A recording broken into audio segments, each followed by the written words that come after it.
nagdadala sa paanyayang ganito. Sa bahay ni Yahweh ay pumasok tayo. Halina't pumasok sa bahay ni Yahweh. Taglay ang dalangin at galak sa puso. Ako'y nagagalak sa paanyayang ganito. Sa bahay ni Yahweh ay pumasok tayo. Sa ngalan ng Ama, ng Anak at ng Espiritu Santo, Amen. sumainyo ang Panginoon. At sumayo rin. Ang kapatid, nakakaranas ka ba ng masama ngayon sa iyong buhay? Baka merong isang tao na napakasama sa iyo. O baka naman masama ang iyong nararamdaman. Masama ang iyong pinagdadaanan. Maaaring nakabalita ka ng masama. Itong katotohanan ng ating buhay. Dahil ang buhay na ito, kahit na ginawa ng isang mabuting Diyos, ay pinasukan din ng masama. Pero kahit na meron tayong mga pinagdadaanan o nararanasan na masama, ang mabuting balita ay nananatiling mabuti ang Diyos. At tayo'y mga anak niya.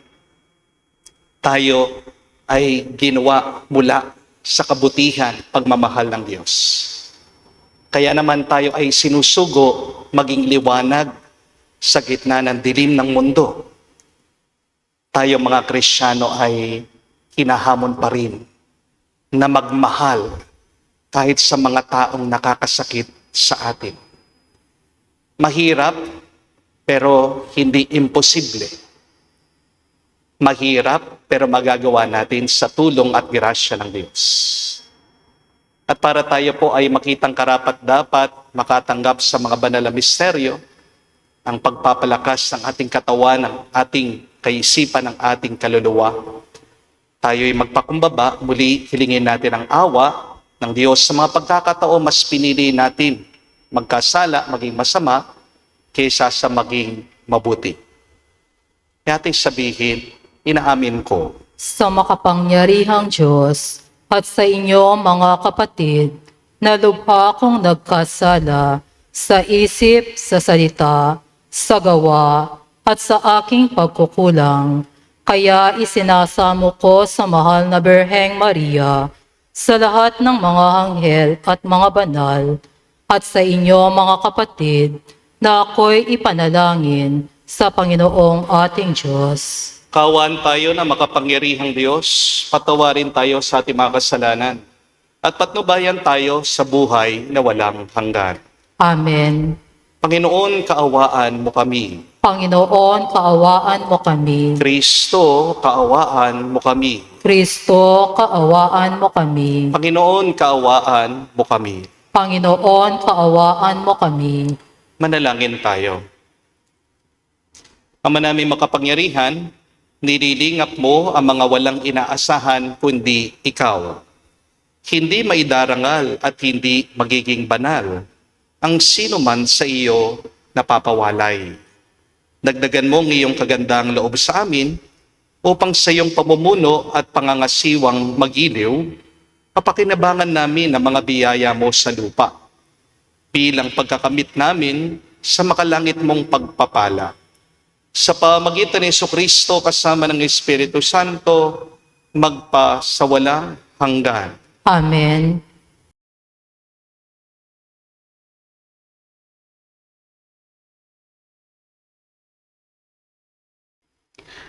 Pagbasa mula sa aklat ni Propeta Jeremias. Jeremias, ipaalam mo sa bayan ang iyong kalungkutan. Sabihin mo, araw-gabi, hindi na ako titigil ng pag-iyak, sapagkat malalim ang sugat ng aking bayan. Sila'y malubhang nasaktan. Pag lumabas ako ng parang, nakikita ko ang mga nasawi sa digmaan. pag ako'y pumunta sa mga bayan, naroon naman ang mga taong namamatay ng gutom. Patuloy sa paggala ang mga propeta at mga saserdote, subalit hindi nila alam kung ano ang kanilang ginagawa. Panginoon, lubusan mo na bang itinakwil ang Huda? Naapoot ka ba sa mga taga-Siyon? Bakit ganito kalubha ang parusa sa amin? Ano pat wala na kaming pag-asang gumaling? Ang hanap nami kapayapaan, ngunit nabigo kami. Inasam naming gumaling, ngunit katatakutan ang dumating. Panginoon, kinikilala namin ang aming kasamaan at ang pagtataksil ng aming mga magulang. Kaming lahat ay nagkasala sa iyo. Huwag mo kaming itakwil, alang-alang sa iyong pangalan. Huwag mong itulot na mapahiya ang Jerusalem, ang kinalalagyan ng marangal mong luklukan. Alalahanin mo ang iyong tipan. Huwag mo sana itong sirain. Hindi makagagawa ng ulan ang Diyos-Diyosan ng alinmang bansa. Hindi makapagpapaambon man lamang ang sino man sa kanila. Panginoon, nasa iyo ang aming pag-asa sapagkat ikaw lamang ang makagagawa ng mga bagay na ito. Ang salita ng Diyos. Salamat sa Diyos. Dahil sa ngalan mo poon, iligtas mo kami ngayon. Dahil sa ngalan mo poon, iligtas mo kami ngayon. Huwag mong parusahan kaming mga anak sa pagkakasala ng aming magulang. Ikaw ay mahabag sa mga lingkod mong pag-asay pumanaw. Dahil sa ngalan mo poon, iligtas mo kami ngayon. Mahabag ka sana. Kami ay tulungan, Panginoong Diyos na tagapagligtas. Dahil sa ngalan mo, kaming nagkasalay patawaring ganap. At ang pagpupuri sa iyo ng madlay, hindi maglilikat. Dahil sa ngalan mo poon, iligtas mo kami ngayon. Iyong kahabagan, ang mga bilanggong kanilang hinuli. Dinggin mo ang daing. Sa taglay mong lakas, iligtas mo silang takdang papatayin. Kaming iyong lingkod, lingkod mo kaming parang mga tupa sa iyong pastulan. Magpupuring langit, magpapasalamat sa iyong pangalan. Dahil sa ngalan mo poon, iligtas mo kami ngayon.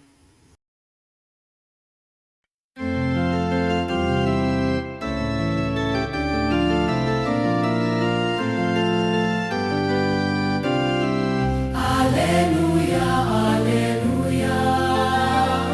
Alleluia, alleluia. Alleluia, alleluia. Alleluia, alleluia. Alleluia, alleluia.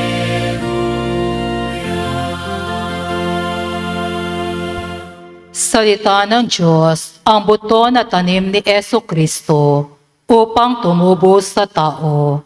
Alleluia, alleluia. Sumainyo ang Panginoon. At sumayo rin. Ang mabuting balita ng Panginoon ayon kay San Mateo. Papuri sa iyo, Panginoon. Nung panong yun, iniwan ni Jesus sa mga tao at pumasok sa bahay. Lumapit ang kanya mga alagad at sinabi sa kanya, ipaliwanag po ninyo sa amin ang talimhaga tungkol sa masasamang damo sa bukid. Ito ang tugon ni Jesus. Ang anak ng tao ay naghahasik ng mabuting binhi. Ang bukid ay ang sanlibutan. Ang mga taong pinaghaharian ng Diyos, ang mabuting binhi. At ang mga taong pinaghaharian ng Diablo, ang masasamang damo. Ang kaaway na naghasik na mga iyon ay walang iba kundi ang Diablo. Ang pag-aani ay ang katapusan ng daigdig.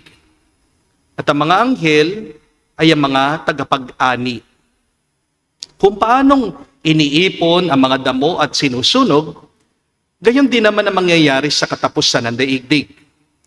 Susuguin ng anak ng tao ang kanyang mga anghel at iipunin nila mula sa kanyang pinaghaharian ang lahat ng nagiging sanhi ng pagkakasala at ang lahat ng gumawa ng masama at ihahagis sa maningas na pugon. Doon mananangis sila at manggagalait ang kanilang ngipin at magliliwanag parang araw ang mga matuwid sa kaharian ng kanilang Ama. Ang may pandinig ay makinig. Mga kapatid, ang mabuting balita ng ating Panginoon. Pinupuri ka namin, Panginoong Jesucristo. Magandang araw po muli sa inyong lahat. Baka hindi niyo po alam, nung nakaraan lang pong weekend, naging viral na naman po ako sa social media. Meron po kasing isang Facebook page na kumuha ng isang sentence lang ng aking homily at pinost po nila sa page nila.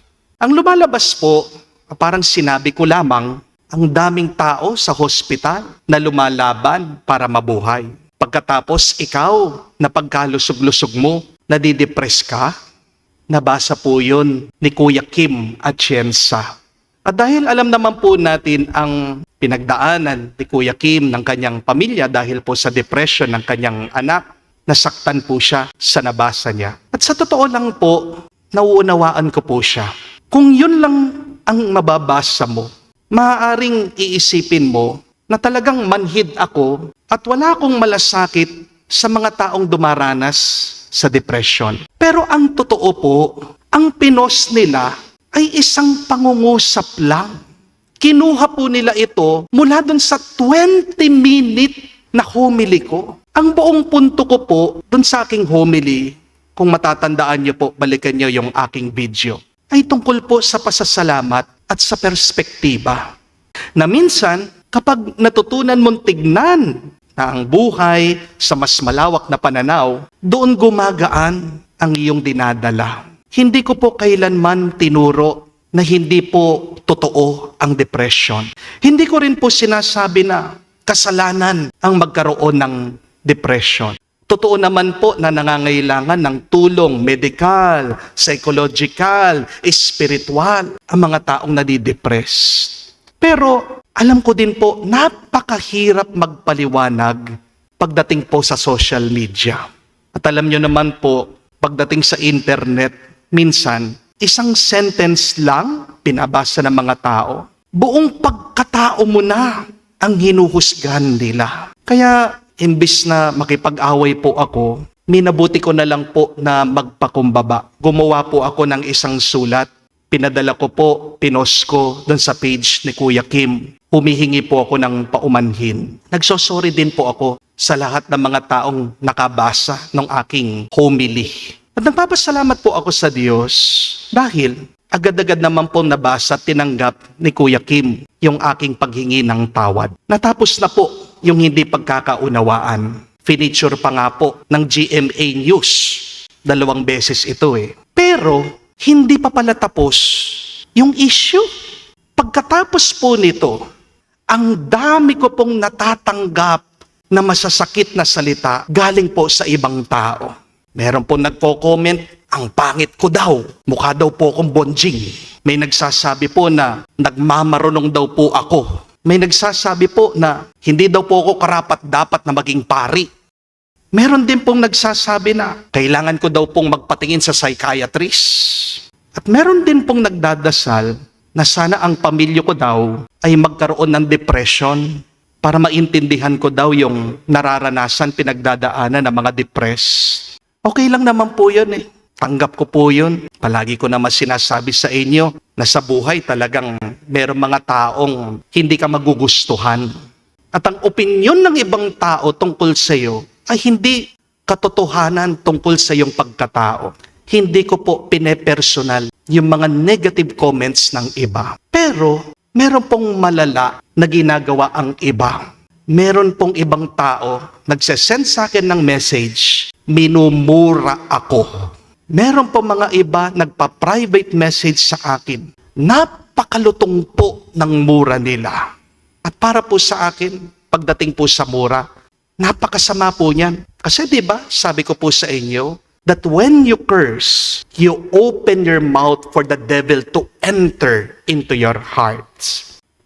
Yung mura po nila, parang hindi nila naiisip na may damdamin ako, na may kaluluwa ako. Sa madaling sabi, nakakaranas po ako ngayon ng cyberbullying.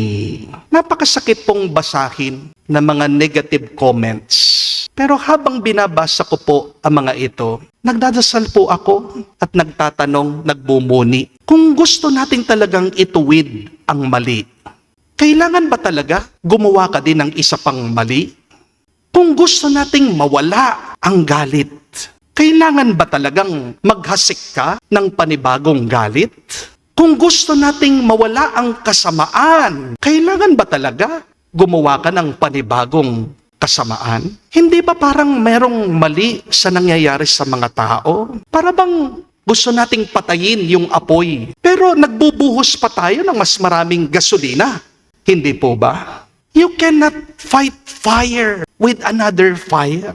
And yet the question is, if people have been burned with fire, sigurado naman po, alam ko itong mga nagagalit sa akin, nakakaranas ng depression. Alam mo naman pala yung karanasan na nasasaktan. Pero bakit ikaw ang nagiging daan ng pananakit, ng sakit ng ibang tao? Yun po yung pinagmumunihan ko. Yun po yung pinag-iisipan ko, pinagdasal ko over the weekend. At salamat sa Diyos, dahil binigyan po ako ng sagot ng Diyos na ngayon pinapalinaw din sa ating lahat sa pamamagitan po nitong ating ebanghelyo. Sabi po ni Jesus, ang mabuting bini ay tinanim niya. Pero merong isang kaaway na dumating noong gabi, nagtanim naman ng damo na masama sa gitna ng mga trigo. Napakaganda pong larawan ito. Ibig sabihin, merong mga pagkakataon talaga na hindi naman talaga ikaw ang nagtanim ng galit, ng sugat. Hindi naman talaga ikaw ang nagtanim ng masama sa iyong puso. Hindi talaga ikaw ang nagtanim ng mali.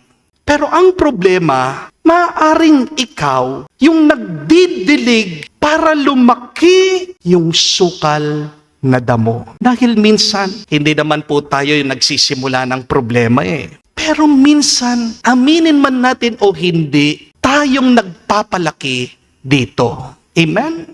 Hindi naman tayo yung nagsimula ng chismis. Pero minsan tayo yung nag-share nito. Di po ba? Hindi naman tayo yung unang nagalit, pero tayo yung naghihiganti. Hindi naman tayo yung unang nanira, pero minsan ninanais nating mapahiya yung tao. Mga kapatid, marami ng sukal na damo ang kusang tumutubo sa ating buhay. Pero mas marami po ang lumalaki pang masamang damo dahil merong tao ang nagpapatuloy na nagdidilig dito. Meron pong napakagandang turo ang mga Griyegong pilosopo. Ang tawag po sa kanila, yung mga Stoics. Ang sabi po nila, we suffer more in our imagination than in reality. Isipin niyo po, marami ang mga nahihirapan, hindi dahil yun talaga ang karanasan sa realidad. Marami ang mga naghihirap, nagdurusa dahil sa mga iniisip nila. Amen? Minsan, meron tayong mga kaaway sa buhay. Hindi dahil yun ang totoo, kung hindi minsan ginagawan natin ng kwento ito. Amen? iniisip natin na siguro wala siyang pakialam. Siguro sinasadya niya yun. Siguro minamaliit ako. Wala naman sinabi talagang ganun yung tao Gumagawa ka lang minsan ng sariling interpretasyon mo sa iyong isip. Amen?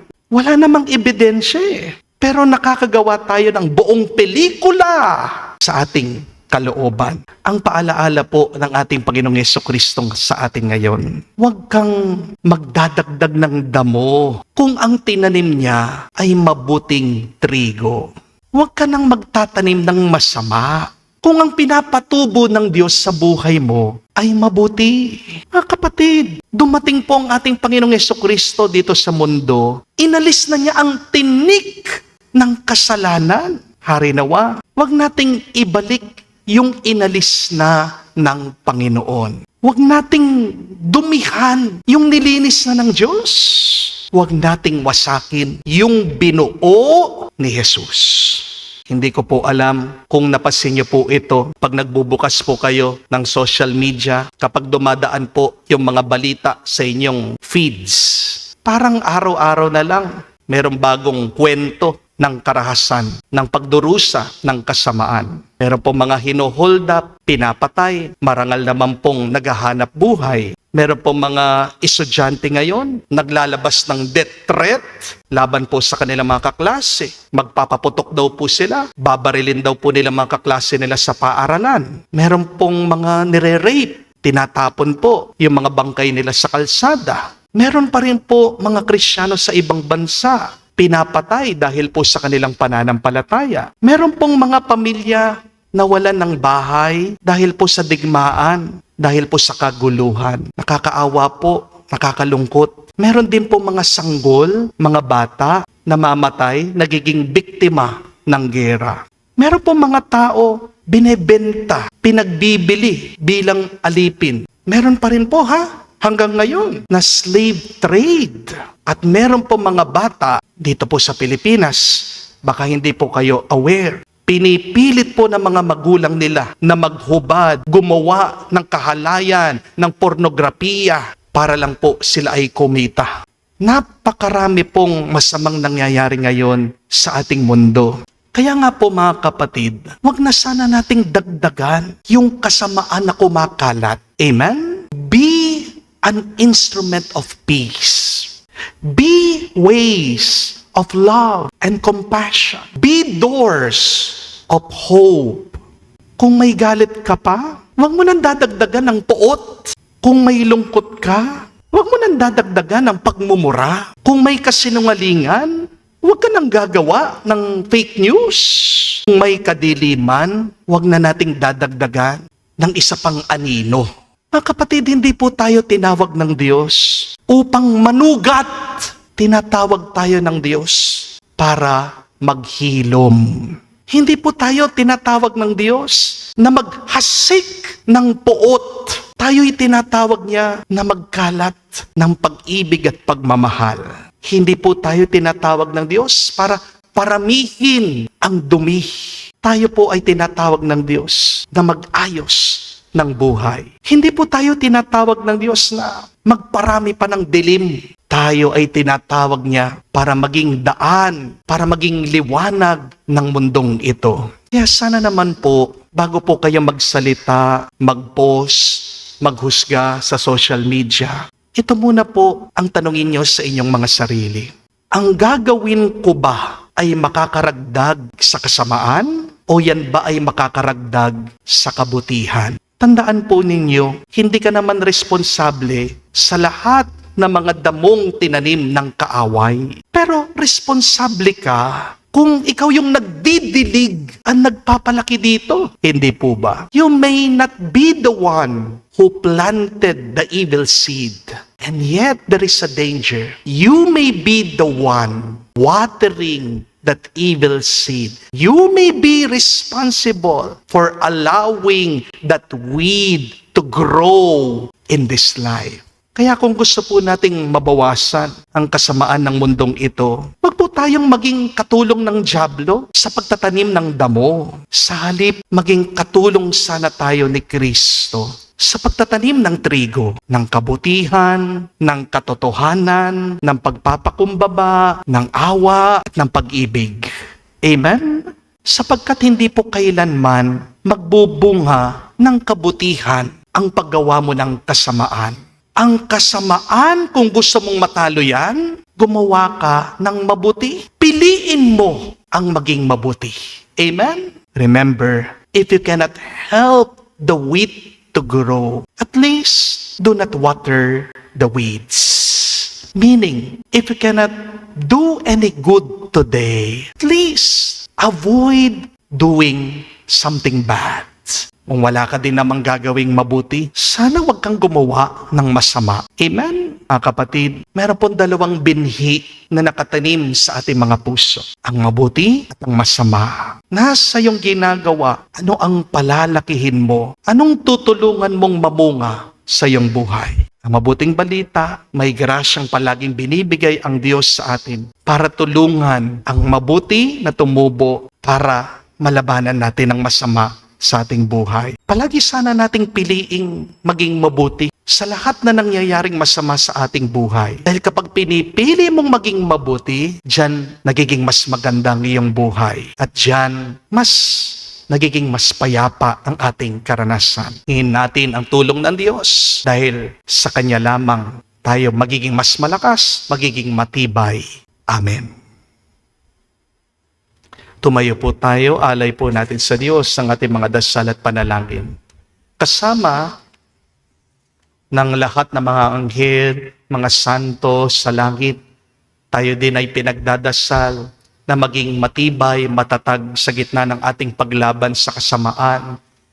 Sabihin natin lahat ng ating pangailangan sa Diyos at ating sabihin, panalangin, Panginoon, dinggin mo kami. Panginoon, dinggin mo kami.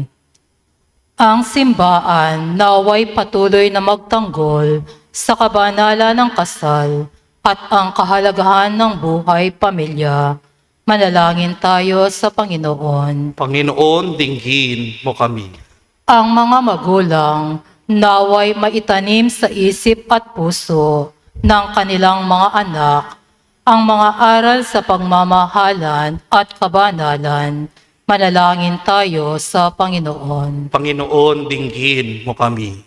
Ang mga anak naway laging magmahal at gumalang sa kanilang mga magulang at mga ninuno. Manalangin tayo sa Panginoon. Panginoon, dinggin mo kami. Sa katahimikan po ng ating puso, sabihin natin sa Diyos ang ating mga personal na pangangailangan. Panginoong Diyos, basbasan mo ang aming mga tahanan. Pagbuklurin mo ang aming mga anak na lalaki at babae na maging isang pamilya sa iyong simbahan. Hinihiling namin ito sa pamagitan ni Kristo, aming Panginoon. Amen.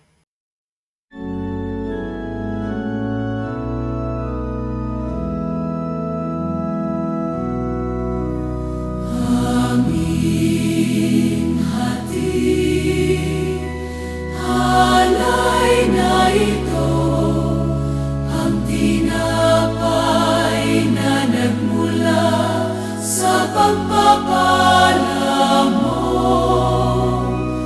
At tanggapin, alak na ito, inuming inihain sa'yo. Mahal naming Diyos, inyong tanggapin ang munting alay mula sa amin. Buong puso namin hihintayin pagpapala na aming hiling. Pagpapala na aming hiling. Manalangin kayo mga kapatid, para ang ating mga paghahain ay kalugdan ng Diyos, amang makapangyarihan. Tanggapin nawa ng Panginoon itong paghahain sa iyong mga kamay sa kapurihan niya at karangalan, sa ating kapakinabangan at sa buong sambayanan niyang banal. Ama naming lumikha, tanggapin mo mga alay na sa iyo nagmula at ngayon aming inihahanda sa iyong dambana upang sa aming ginaganap na pagdiriwang ang iyong pagdingap ay magtaguyod sa tanan at mapagbanal sa aming pamumuhay sa kasalukuyan at mag-akay sa amin sa liwanag na walang katapusan. Sa pamagitan ni Jesucristo kasama ng Espiritu Santo, magpa sa walang hanggan. Amen. Sumainyo ang Panginoon. At sumayo rin. Itaas sa Diyos sa inyong mga puso at diwa. Itinaas na namin sa Panginoon. Pasalamatan natin ang Panginoong ating Diyos. Marapat na siya ay pasalamatan. Ama naming makapangyarihan, tunay nga marapat ikaw ang aming pasalamatan.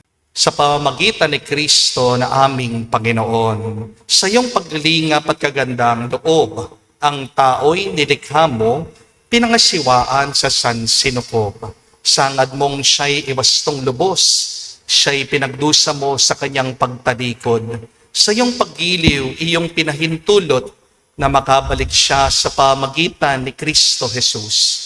Kaya kaisa namang anghel nagsisiawit ng papuri sa iyo. Nang walang humpay sa kalangitan, kami nagbubunyi sa iyong kadakilaan.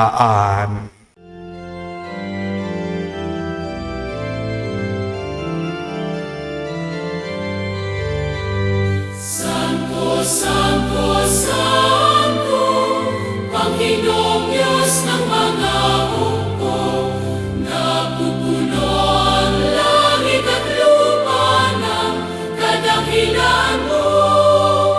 Hosana, Hosana, sa kainasan, pinagpalang na paririto sa ngalan ng Panginoon. Hosana, Hosana, sa kainasan. Hosana, Hosana, sa kainasan.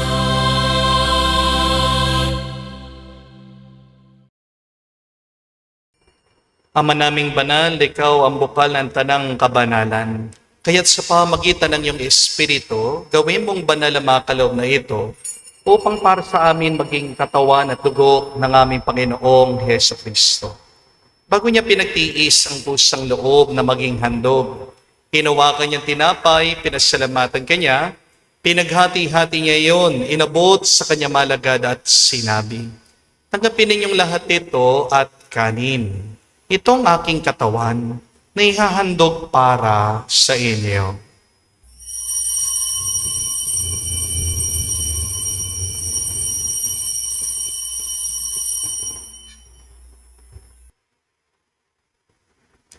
Gayon din naman na matapos ang hapunan, hinawakan niya ang kalis. Muli kanyang pinasalamatan. Nabot niya ang kalis sa kanyang malagad at sinabi, "Tanggapin ninyong lahat ito at inumin. Ito ang kalis ng aking dugo, ng bago at walang hanggang tipan. Ang aking dugo na ibubuhos para sa inyo at para sa lahat, sa ipagpapatawad ng mga kasalanan. Gawin ninyo ito sa pag-alaala sa akin."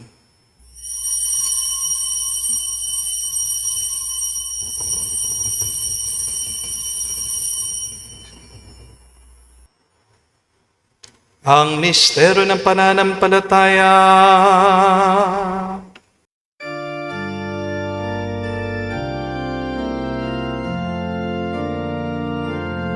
Si Kristo ay namatay, si Kristo ay nabuhay, si Kristo ay babalik sa wakas.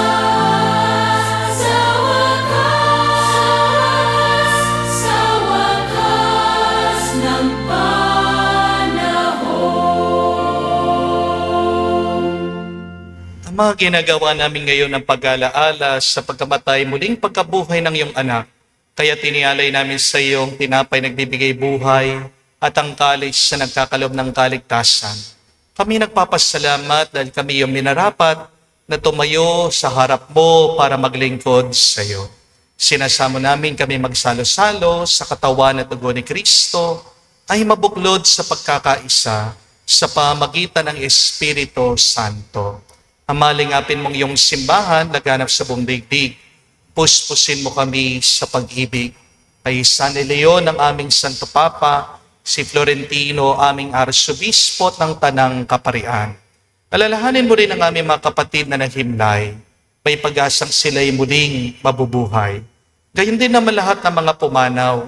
Kawan mo't sila't patuloyin sa iyong kaliwanagan. Kawan mo't pagindapatin kaming lahat. Makasalo sa iyong buhay na walang wakas. Kaisa na mahal na Birhen Maria, Ina ng Diyos. Kaisa ni San Jose ang kanyang malwalhating esposo. Kaisa na mga apostol, lahat na mga banal, na namuhay dito sa daigdig na kalugod-lugod sa iyo. May pagdiwang nawa namin ang pagpupuri sa ikararangal mo sa pamagitan ng iyong anak aming Panginoong Heso Kristo. Sa pamamagitan ni Kristo, kasama niya at sa Kanya, na lahat ng parangal at papuri ay sa iyo, Diyos Ama, makapangyarihan, kasama ng Espiritu Santo, magpasawalang hanggan. Amen. Amen. Amen. Amen. Amen. Sa nakagaling na utos sa turo ni Jesus sa Panginoon natin na Diyos, ipahayag natin ang lakas loob.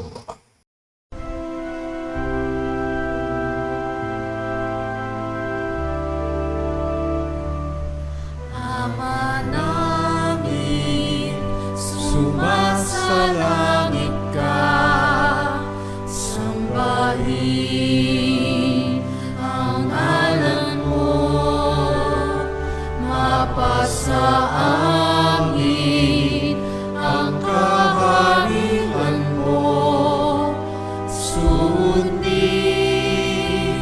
ang loob mo dito sa lupa para lang sa langit.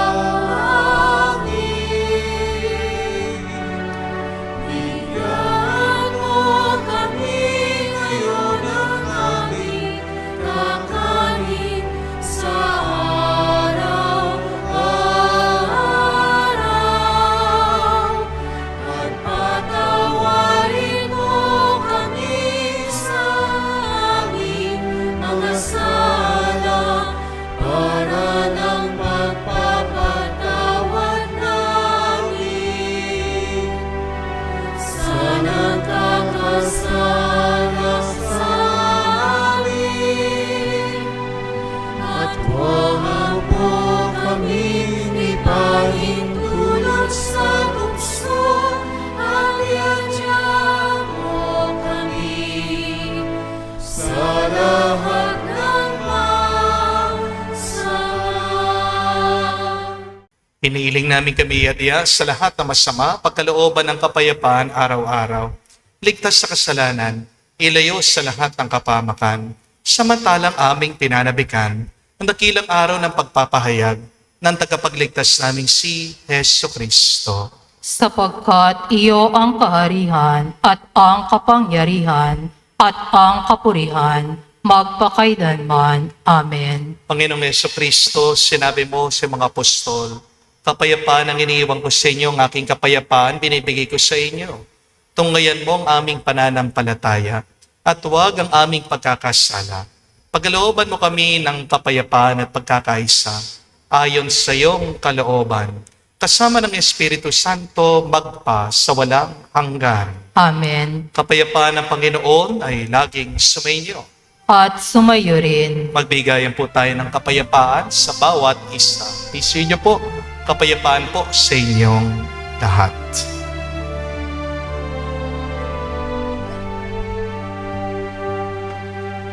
Kordero ng Diyos na nag-aalis ng mga kasalanan ng sanlibutan, maawa ka sa amin. Maawa ka sa amin. Kordero ng Diyos na nag-aalis ng mga kasalanan ng sanlibutan, maawa ka sa amin. Maawa ka sa amin. Kordero ng Diyos na nag-aalis ng mga kasalanan ng sanlibutan, ipagkaloob mo sa amin ang kapayapaan.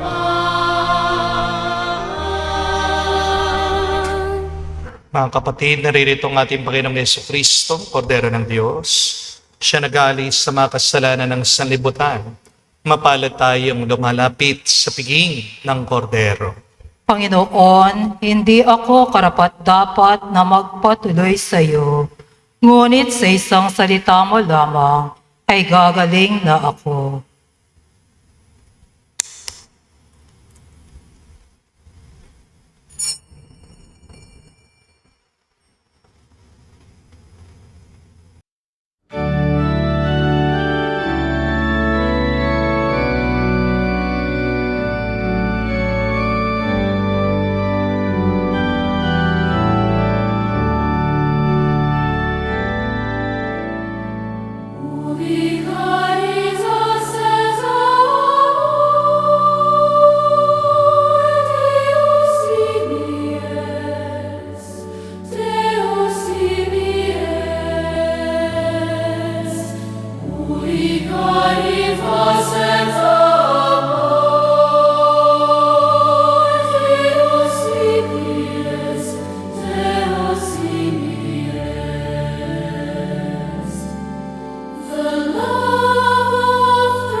Manalangin tayo. Ama namin mapagmahal, Pinagsaluhan namin sa banal na pakikinabang ang alaalang walang kupas ng iyong anak na nag-alay ng sarili niyang buhay para sa aming kaligtasan. Pagkaloob mong ito ay magdulot ng pag-unlad sa pinamana niya sa aming pagliligtas. Bilang tagapamagitan kasama ng Espiritu Santo, magpa sa walang hanggan. Amen. Minsan po, marami din ang pumupunta dito sa parokya, hindi lang po nagpapapray over sa akin dahil sila ay may sakit. Marami din po ang pumupunta, nagpapa-counseling, humihingi ng payo. Pasensya na po, hindi ko po kayo mabigyan lahat ng schedule dahil one counseling a day lang po ako. So, kung gusto niyo pong magpa-counseling, kayo po ay magpa-schedule. Meron po tayong email address sa dulo po ng misang ito. Pwede po kayong mag-inquire dyan o pwede po kayong mag-text dun sa ating cellphone number. At paghahanap ko po kayo ng araw, ng oras dun sa ating counseling. Pero isa po sa madalas na tinatanong sa akin kapag nagka-counseling yung mga taong may problema ay yung tanong na, Father, bakit ba nangyari ito sa akin? Father, bakit nagloko yung aking mister? Napakatapat ko naman po sa kanya, sinakripisyo ko po ang lahat. Father, bakit kaya nagkaganyan yung aking anak? Mabuti naman po pagpapalaki ko dyan. Pinag-aaral ko po sa Catholic school. Kasama po naming nagsisimba bawat linggo. Ngayon, nagre-rebelde, lumalaban po sa akin. Pagkatapos, palagi pa naglalayas. Ayaw kaming kasama dito sa bahay. Father, bakit kaya ganyan yung aking nararamdaman na ako ay nalulungkot na dati naman masiyahin akong tao? Father, bakit ganyan yung aking mga kamag-anak? Pag nakikita ako, gusto lang nila palagi pera, pera. Wala naman silang concern sa akin kung napano ako. Palagi po mga tanong na, bakit kaya ganyan ang nangyayari? Bakit kaya may masamang nangyayari sa aking buhay? And the simple answer there is given by the Lord. Kung babalikan niyo po ang ating ebanghelyo, ito ay dahil may masama na tinanim ang dyablo, ang kaaway ng Diyos, dito sa mundo, sa puso ng tao. Natandaan niyo po ang napakahalagang aral ngayon.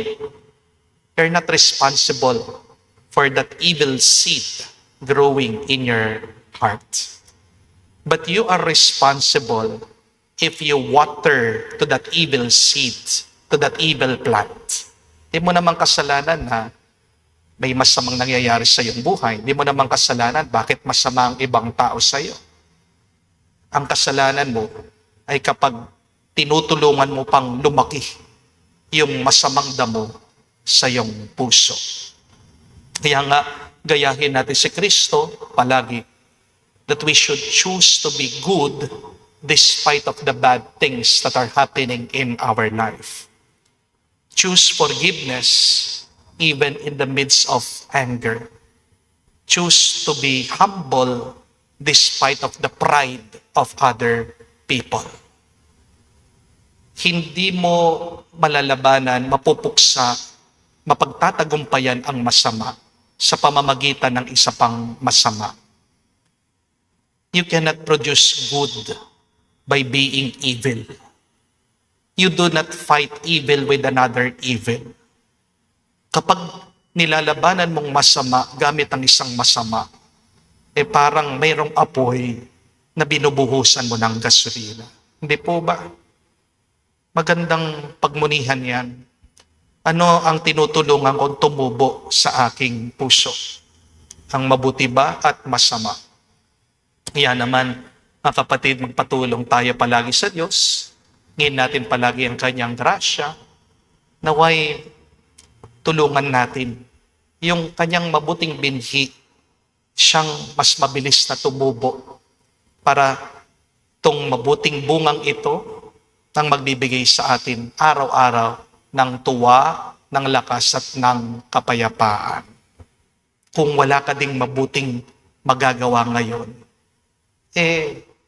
huminto ka muna, magdasal, at palaging makinig sa Kanya. Dahil hindi tayo magkakamali kapag ang Diyos ang ating sinusundan, kapag ang Diyos, siya ang nagahari sa ating puso.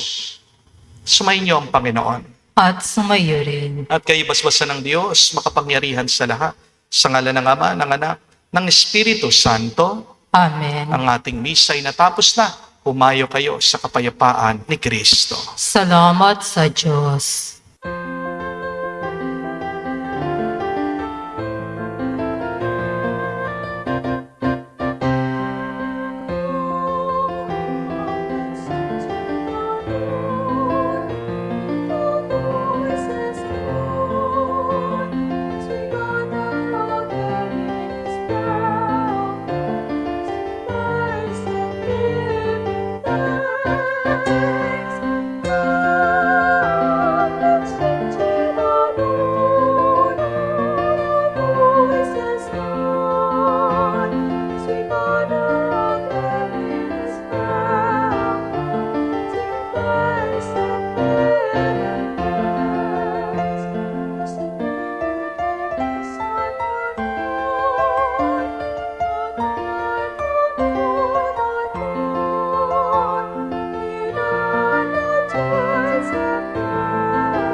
Amen.